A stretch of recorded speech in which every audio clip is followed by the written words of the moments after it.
పూర్వకాలం గురుకులాలు ఉండేవండి. ఇప్పుడులాగా మనకి పాఠశాలలు అంటే ఇంటికి వెళ్ళి పొద్దునెళ్ళి సాయంత్రం ఇంటికి రావడం అటువంటివి కాకుండా గురుకులాలు అని చెప్పి ఉండేవి. అక్కడే ఉండి విద్యార్థులు గురువుగారి శుశ్రూష చేసుకుంటూ గురువుగారిని సేవిస్తూ విద్య నేర్చుకుంటూ ఉండేవాళ్ళు.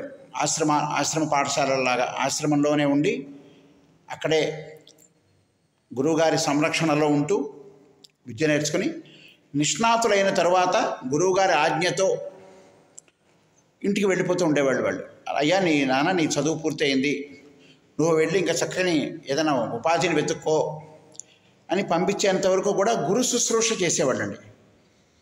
గురువునంటే పూర్వకాలం మనకి అసలు గురువు అనే వ్యక్తికి అపారమైనటువంటి ఒక గౌరవం ఉండేది. దైవంతో సమానంగా చూసేవాళ్ళు. తల్లిదండ్రులను ఎంతగా గౌరవించేవాళ్ళో గురువుగారిని కూడా అంతే గౌరవంతో చూసేవాళ్ళు పూర్వకాలం. ఇది అందరికీ మనకి తెలుసు. చాలా చోట్ల మనం విన్నాం, చూసాం, పుస్తకాల్లో చదువుకున్నాం. ఇప్పుడు నేటి గురుకుల పాఠశాలలు అంటున్నాం మనం. అలాగే గురుకులాలు ఉండేవి చిన్నప్పుడు కొన్ని సంవత్సరాల క్రితం. అక్కడ గురువుగారు విద్య నేర్పడం, అక్కడే ఉండడం, పిల్లలు చక్కగా చదువుకోవడం, అక్కడే ఉండి ఆ డిసిప్లిన్, క్రమశిక్షణ, కఠినమైనటువంటి బ్రహ్మచర్యం, చక్కని జీవన విధానం, చక్కని ఆరోగ్యపు అలవాట్లు నేర్చుకోవడం, ఇవన్నీ చేస్తూ విద్యాభ్యాసం చేసి చివరికి విద్య పూర్తి అవ్వగానే ఇంటికి వెళ్తూ ఉండేవాళ్ళు. ఇది పరిస్థితి పూర్వకాలం. కానీ ఇప్పుడు మనం స్కూల్స్ అని చెప్పి వచ్చేసినాయి. మార్నింగ్ వెళ్ళి 9 to 5 అనే విధానం ఉంది ఇప్పుడు. ఇది ఒక రకమైనటువంటిది ఆధునిక విద్యా విధానం. ఇక్కడ మనం తెలుసుకోవాల్సినటువంటి విషయం ఏంటంటే తల్లి, తండ్రి, గురువు, దైవం అని మనకి ఇదే నానుడి వేదాల్లో చెప్పినా, పెద్దలు చెప్పినా, పురాణాల్లో చెప్పినా, ఇంకెవరు చెప్పినా, సత్సంగాలు చెప్పినా, ఉపన్యాసాలు చెప్పినా, ప్రవచనాల్లో చెప్పినా పెద్దలందరూ కూడా చెప్పే విషయం ఏంటంటే మాతృదేవో భవ, పితృదేవో భవ, ఆచార్యదేవో భవ, అతిథి దేవో భవ. అంటే జన్మనిచ్చినటువంటి తల్లిని పూజించు, ప్రత్యక్ష దైవం. అలాగే తండ్రిని దైవంగా పూజించు, గురువుని తల్లిదండ్రుల తర్వాత అంతే సమానంగా గురువుని కూడా పూజించు, గౌరవించు. అలాగే మన ఇంటికి వచ్చినటువంటి అతిథి, ఎవరైనా అతిథి వస్తే, మన తెలిసిన వారు కానీ, బంధువులు కానీ, బయట వారు కానీ ఎవరైనా మన ఇంటికి వస్తే వారిని కూడా గౌరవించాలట. దైవంతో సమానంగా తీసుకొచ్చి కూర్చోబెట్టి కాళ్ళకి నీళ్ళు ఇచ్చి, మంచినీరు ఇచ్చి, ఏదైనా తాగడానికో తినడానికో ఇచ్చి అప్పుడు మాట్లాడేవాళ్ళు. ఎవరండి మీరు, దేనికి వచ్చారని అడిగేవాళ్ళు. ముందే మీరెవరు, దేనికి వచ్చారు, ఏం పని మీద వచ్చారని అడిగేవాళ్ళు కాదు. అంత సంస్కారవంతంగా ఉండేది మన హిందూ ధర్మం. హిందూ ధర్మంలో అతిథిని గౌరవించడం కూడా చాలా పెద్ద విషయం, చాలా గొప్ప విషయంగా భావించేవాడు. మన అతిథి అభ్యాగతులని గౌరవించడం పురాణాల్లో కూడా మనకి చాలా చోట్ల విన్నాం, చదివాం, చూసాం. కాబట్టి ఇక్కడ మనం తెలుసుకోవాల్సింది ఏంటంటే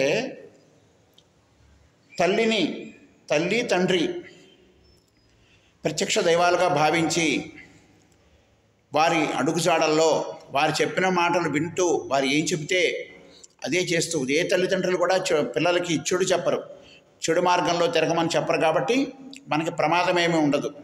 కాబట్టి తల్లి, తండ్రి ఏం చెప్పారో వాళ్ళ భవిష్యత్తు కోసమే చెప్తారు, వాళ్ళ మంచి కోసమే చెప్తారు తల్లి, తండ్రి. కాబట్టి వారు ఏం చెప్పారో అది వినడం, దాన్నే మనం పాటించడం, చక్కని జీవన విధానం, చక్కని ఆరోగ్యకరమైనటువంటి జీవితాన్ని అలవరుచుకోవాలి. తర్వాత మనకి కొంత వయసు 4-5 ఏళ్ళు వచ్చిన తర్వాత మన స్కూల్లో జాయిన్ చేస్తారు. అక్కడ గురువు అంటే ఎవడైనా గురువే. సంగీతం చెప్పినవాడైనా గురువే, డ్రిల్ మాస్టరు గురువే, తెలుగు టీచరు గురువే, అందరూ కూడా ఉపాధ్యాయులే. ఇక్కడ గురువు అంటే మనం సద్గురువు అంటాం. సద్గురువులు షిరిడి సాయిబాబా, రమణ మహర్షి, రామకృష్ణ పరమహంస, సద్గురు శ్రీ రాఘవేంద్ర స్వామి వారు, ఇట్లాగా మనం గురువులుగా చెప్తూ ఉంటాం ఆధ్యాత్మికంగా. కానీ విద్య నేర్పైనటువంటి గురువు, ఉపాధ్యాయుడు, ఆయన గురువే. గురువు అంటే చిన్న మాట చెప్పినా, చిన్న అక్షరం దిద్దిచ్చినా కూడా ఆయన గురువే అని మనం మన హిందూ ధర్మం చెబుతోంది. చిన్న మంత్రోపదేశం చేసినా కూడా ఆయన గురువే. కాబట్టి మన జీవితాన్ని ఉద్ధరించడానికి, మన జీవితం పైకి తీసుకురావడానికి సహాయపడేటువంటి ప్రతి వ్యక్తి గురువే. కాబట్టి మనం ఆ గురువుని కూడా దైవంగా భావించాలి. తల్లి తండ్రి తర్వాత అంత గొప్పగా సేవించాల్సినటువంటి వ్యక్తి గురువు. గురువుకి సముచిత స్థానం ఇవ్వాలి, గురువుని గౌరవించాలి. ఎటువంటి పరిస్థితుల్లోనూ గురువుని తోలనాడకూడదు. ఎందుకంటే గురువు కూడా తల్లిదండ్రుల్లాగానే ఆ విద్యార్థి యొక్క క్షేమాన్ని కోరతాడు. ఇక్కడ గురువు అనేవాడికి ఎటువంటి తారతమ్యము, ఎక్కువ తక్కువలు ఏమీ ఉండవు. కాబట్టి గురువుని కూడా తల్లిదండ్రులతో సమానంగా పూజించాలి, గౌరవించాలి, మర్యాద ఇవ్వాలి.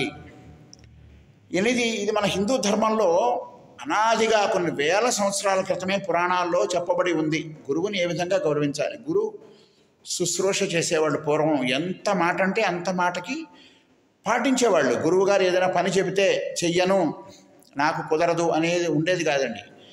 మనకి పురాణ పురుషులైనటువంటి శ్రీరామచంద్రమూర్తి, శ్రీకృష్ణుడు కూడా గురువుల వద్ద విద్యాభ్యాసం చేశారు. వశిష్ఠుడి వద్ద శ్రీరామచంద్రుడు, సాందీపని వారి వద్ద శ్రీకృష్ణుడు, బలరాముడు విద్యాభ్యాసం చేశారండి. సామాన్య మానవులుగానే, సామాన్య మనుషులుగానే చక్కగా స్నేహితులతో ఆడుకున్నారు, చెట్లెక్కారు, పుట్టలెక్కారు, ఎన్నో ఆటలు ఆడుకున్నారు, చిలిపి చేష్టలు చేశారు. కానీ గురువు మాటను ఎప్పుడూ జవదాటలేదు. ఎంతగా గౌరవించారంటే అంత ఉన్నత స్థానం ఇచ్చారు గురువుకి. కాబట్టి ఎటువంటి పరిస్థితుల్లోనూ గురుదూషణ చేయకూడదు. గురువుని ఎప్పుడైతే మనం తిట్టడం మొదలుపెట్టామో భగవంతుడు ఆగ్రహిస్తాడు.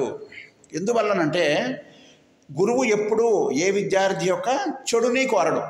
తల్లిదండ్రులు ఏ విధంగా అయితే కొడుకు తన బిడ్డ యొక్క చెడును కోరరో, అదేవిధంగా గురువుగారు కూడా విద్యార్థి ఎదగాలి, పేరు తేవాలి, ఆ విద్యార్థి వల్ల నాకు పేరు రావాలి, ఇతను మంచి స్థానానికి వెళ్ళాలి అని తన సాయశక్తుల తనకున్న విద్యనంతటిని కూడా ఆ విద్యార్థికి బోధిస్తాడు, క్రమశిక్షణ నేర్పుతాడు, జీవితపు విలువలు నేర్పుతాడు.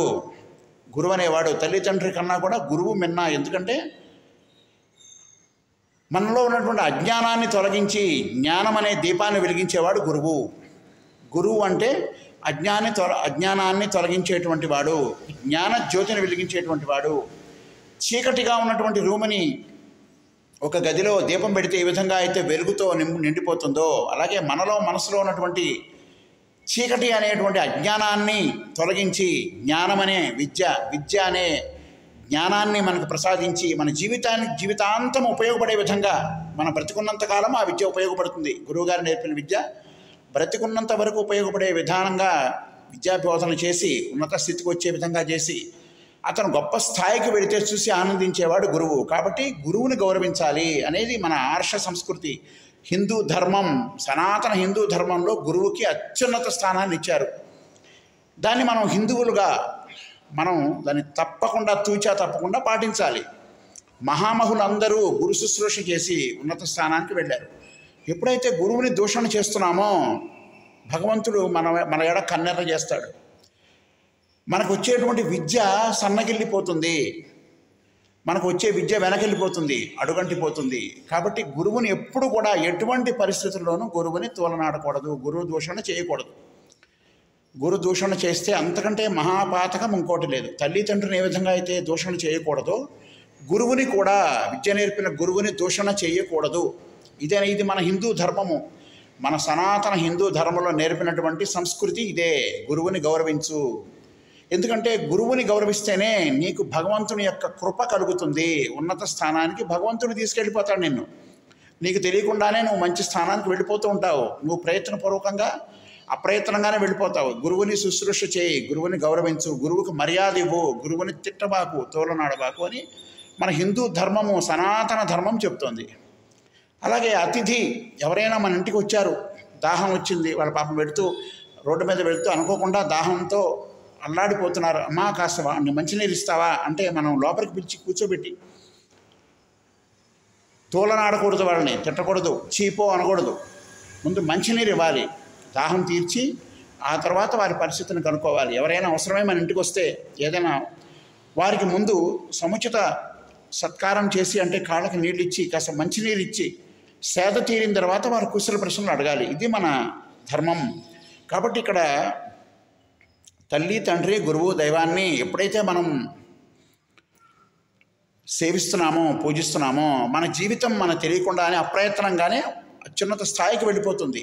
దీన్ని మనం ప్రతి ఒక్కరు కూడా తెలుసుకుని పిల్లలకి నేర్పి వారి జీవితం ఉన్నత స్థానానికి వెళ్ళడానికి మనం దోహదపడాలి. పెద్దల్ని ఏ విధంగా గౌరవించాలి, పెద్దల మాట ఏ విధంగా వినాలి, తల్లిని తండ్రిని ఏ విధంగా గౌరవించాలి, పూజ్యులను పెద్దలని మనకన్నా వయసులో పెద్దవాళ్ళని ఏ విధంగా పూజించాలి, ఏ విధంగా గౌరవించాలి, వాళ్ళ మాటకి ఏ విధంగా విలువ ఇవ్వాలి, గురువు గారిని ఏ విధంగా పూజించాలి, గురువు గారిని దూషణ చేయకూడదు. ఎటువంటి పరిస్థితుల్లోనూ గురువుని దూషణ చేయకూడదండి. చాలా చాలా దోషం, ఇది దోషభూషితం. ఇదే మన హిందూ ధర్మం చెబుతోంది. హిందూ సంస్కృతి సనాతన ధర్మం చెప్పేది ఇదే. కాబట్టి అతిథిని కూడా గౌరవించమన్నామంటే మన సంస్కృతి ఎంత గొప్పదో చూడండి. మన ఇంటికి వచ్చినటువంటి అతిథి ఎవరైనా సరే, ఎవరైనా అతిథే, వాడిని కూడా గౌరవించమని చెప్తోంది. కాబట్టి మన హిందూ ధర్మాన్ని మనం పాటిద్దాం. సనాతన హిందూ ధర్మాన్ని పాటిస్తూ మన జీవితాన్ని అత్యున్నత స్థానానికి తీసుకెళ్ళిపోదాం.